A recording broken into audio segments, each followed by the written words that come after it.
Najprej si bomo pogledali, katere sestavine in pripomočke potrebujemo za izdelavo osnovnega biskvitnega testa.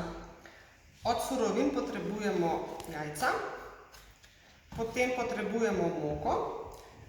Mi bomo za začetek vzeli pšenično moko, ker pšenična moka se najlepše obnaša in imamo z njo najmanj težav. Ko boste bolj vešči peke, boste pa lahko izbirali še druge vrste mok. Potem bomo potrebovali sladkor, en ščepec soli in malo masla, da namažemo pekač, ter eno žličko skoraj vroče vode. Od pripomočkov bomo potrebovali 2 skledi, kamor bomo ločili rumenjake in beljake. Potem eno skledico, kamor bomo dajali jajčne lupine, da se ne bomo mazali delovnega pulta.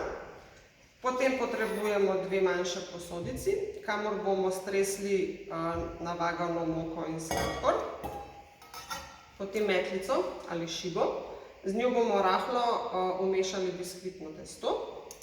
Potem potrebujemo slaščičarsko kartico, en miksar, takole.